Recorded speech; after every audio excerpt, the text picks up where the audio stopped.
As I sit here, I think how busy everyone is, going different places, speeding hurriedly down the bypass, watching the train moving fast down the track, people darting in and out of Speedway.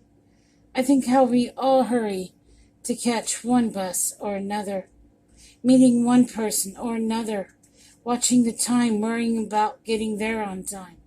Slowly, I can feel myself getting out of my chair, walking over to the bench where my husband was sitting. He says, "I have so much to show you today." I join him. We sit and gaze into each other's eyes. He says, "Are you ready?" "Sure," I say. He lets the key dangle from one hand and reaches for my other hand. Slowly he walks up the steps toward the gate. We take the steps slowly, one at a time. He reaches forward, opening the gate with the key.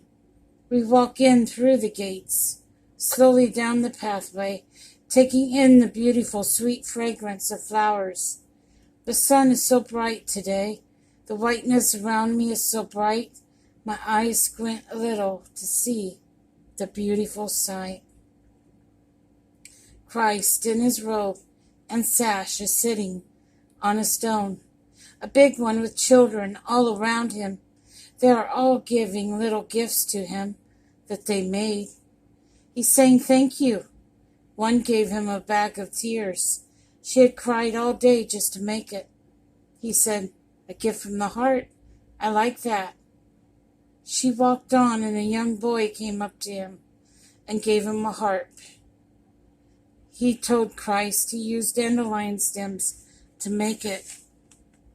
Then a young child behind him gave Christ a crown of roses with the thorns. "You are my king, Jesus." He laid the crown next to him and hugged the little guy, smiling and tearing up at the same time. He told them all thank you and started back toward the mansion. My husband and I watched all the children, single file, walk back to the area, enclosed with flowers where they had came from. Then we sat in a small clearing next to the pond. We watched the butterflies fluttering around. The green grass was coming up to meet us as we sat down. I looked almost as if the children had walked through a host of rainbows. The water had seemed to sparkle like diamonds. The grass felt so soft, almost like sitting on a cloud.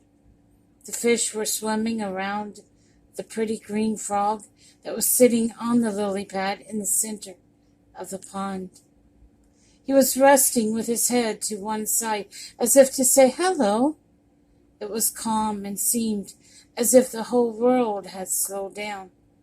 My husband bent down, cupped his hands in the water.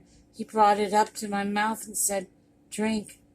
I drank it out of his hands. Then he handed me a leaf and said, "Eat." It was a red leaf, and I ate it. It tasted like a mint flavor.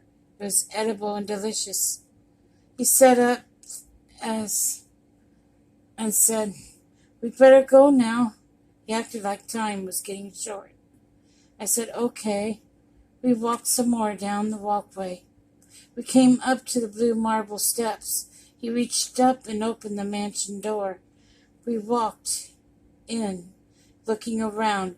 The engraving of memories were still there.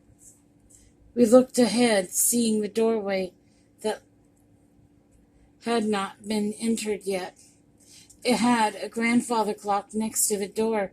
Entering quietly, you could see countless clocks all over the place. You could also hear the quiet ticking of each clock. Tick-tock, tick-tock, almost as if they were singing their own song. I remember the nurse saying, "Everyone sings their own song." I asked my husband, "When will Christ come back?" He showed me a wall with a sign It said God's time. The clock on the wall was the biggest clock I had ever seen. The hands were missing. I asked my husband why. He said because God uses his own hands. I felt goosebumps as I thought about it. My husband gazed at the other clocks and said, "We better be going." I said, "Okay." We left the room and sat in the other room with the waterfall and watched it for a while. I knew our time was almost up. I said, "I miss you, honey. I hope I see you soon. I love you so much, so much." He gently put his hand in mine and said, "It's time to go. We will see more tomorrow. I love you too."